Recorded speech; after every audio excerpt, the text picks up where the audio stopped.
Okay guys, while we're all trying to provide some homeschooling, remote, and digital resources to the kids and families that we serve, I thought I would develop a couple little short tutorials on digital tools or way to utilize kind of some digital platforms to make our lessons accessible to our students. I had previously done one on Edpuzzle, which is a great tool, and I think it could be utilized kind of K-12. This session I'm going to focus on how to do voice narration for PowerPoints.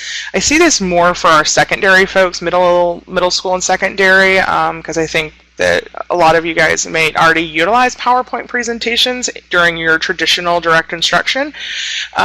So this is kind of one way of doing that. That might work for you in sharing some of the really content-specific information that you want to get out to your students. So what I'm going to do is I'm going to start with any PowerPoint presentation that I already have. You can obviously start from scratch and do like a new one and kind of build it as you go, but for this sample I'm just going to use something that I already have. This is actually just some handouts or slides actually that you typically print out on breathing exercises, but for the sake of this purpose or sake of this tutorial it will do what I need it to do. So traditionally it will start from my home screen. The first place you want to go is to the tab at the top that says Slideshow. When you click on the slideshow, you've got a couple options up here. I want to go to Record Slideshow. While I'm here, I do want these checks kind of marked because it will help with the timing and narration and some other things that are going to be going on while I'm recording my voiceover. I'm going to drop the little drop down here. You may not see anything here. I had a previous one while I was testing things out. I can clear it all and then there won't be anything there. So there's no narrations currently on any of my slides. I will recommend folks start recordings from the current slide regardless of what slide you're on. So even if I was on, this slide or this slide, doesn't matter. I would always recommend starting from the current slide. This is from personal experience because when you do your narration slide by slide, if you make a mistake, you can clear the narration on just that slide and re-record it. Versus, let's say you decide to do the narrations from the beginning slides and you get down to, slide 12 and you make a mistake that you don't want on there, then you're forced to re-record every slide versus just a single slide. So that's a piece of advice, but you can do it how you see fit. If you're used to just standing up and lecturing and kind of free lecturing and you feel like you can do that even on the digital platform, go for it if you're not worried about that piece of it. So I mean, it's a personal preference. But whenever you're ready to start narrating and recording your voice, you're going to click on this, and then like I said, I'm going to do start recording from the current slide. When I click on that, it's going to ask me if I want to do the slide animations and timing as well as narration, ink, and laser pointers. I'm going to say yes to those, and I'm going to click start recording. You guys will see when I start recording up here, a little timer starts running. It is actually recording my voice right now. So this would all be attached then to this slide.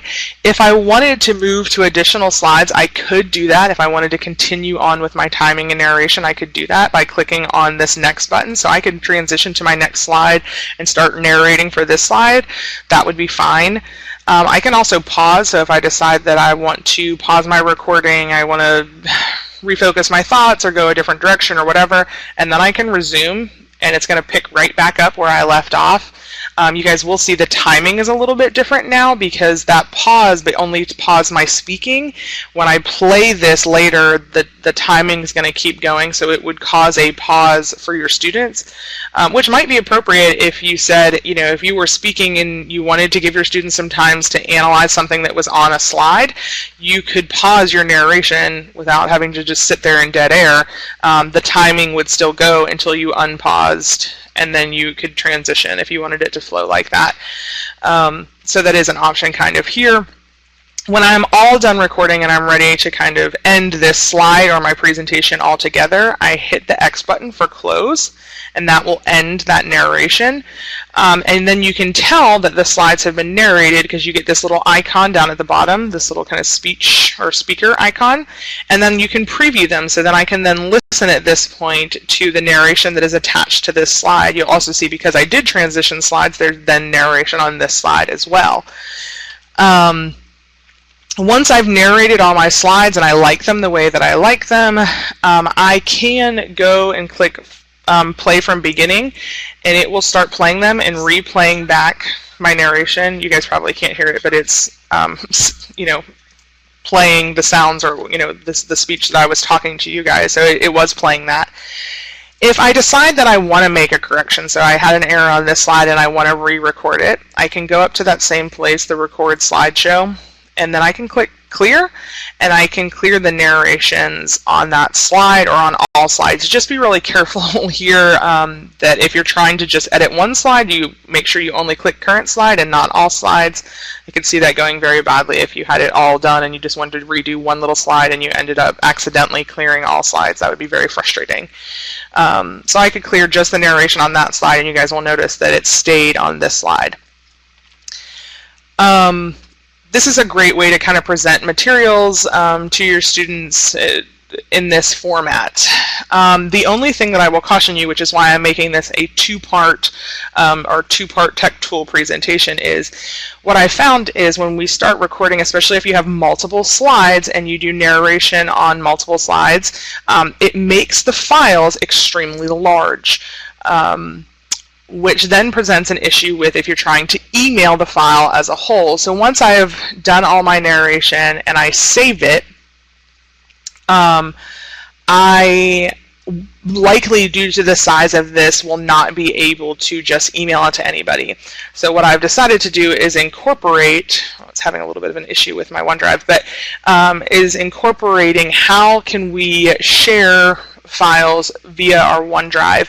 I am going to be talking just about OneDrive in this scenario because some of the districts that I serve are OneDrive districts. I'm based out of Leon County in Tallahassee, Florida, and we're a Microsoft district. So I'm going to be focusing on how to share through OneDrive utilizing a district OneDrive, if your district adopts OneDrive.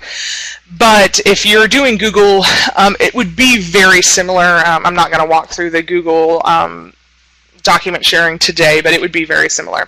So let's say I have this all saved to my OneDrive and I'm ready to share it. I'm going to just close out of it. I'm going to open up whatever Explorer that I use, and I'm then going to go onto my Office 365 online. Everyone gets to this a little bit differently. If you're a teacher and you utilize something like ClassLink, you might be able to get to it via ClassLink. I opt to go to it directly from Office 365 login. I click sign in, it'll bring me here. I type in my full district email. It will redirect me, and I will say it's a work or school account because it's a part of our district accounts, and then it will take me to my organization page. There might be some additional authentication that is required. In this case there is, that's fine.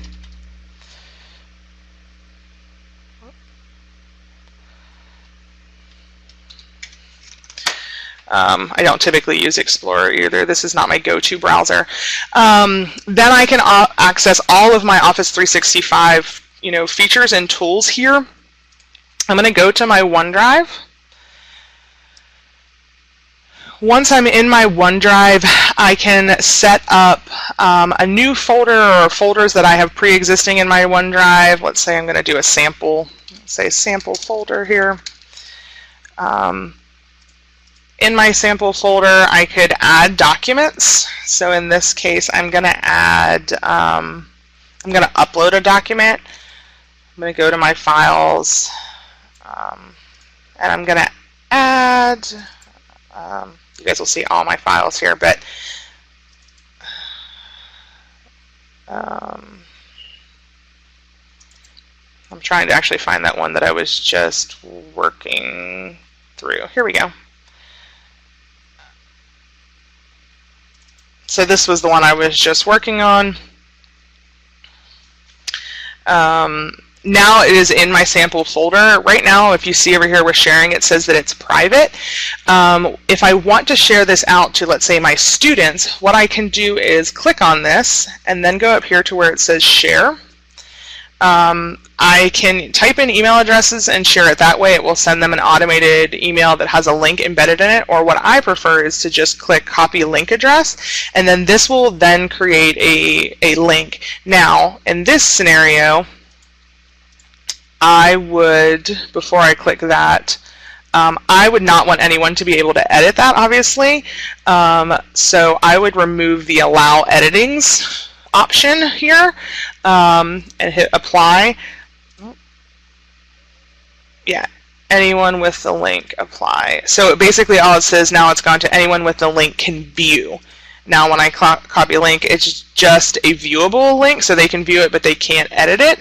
And then now I can take that,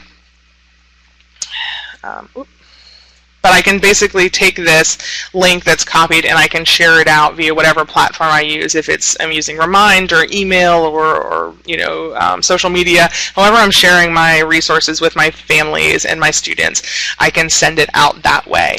And then they should be able, anyone with that link would be able to access it.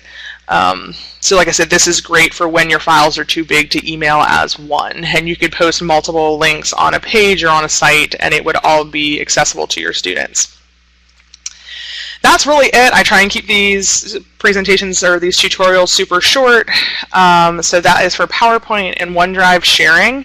The only thing I ask of you guys, if you're viewing this and utilizing these resources, is to complete the short survey form that's located in the link section.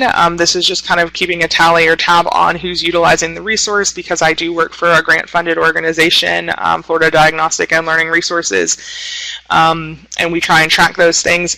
The other two things that I did provide you guys, if you see the file pod on the right-hand side, in addition to this tutorial, I created visual directions.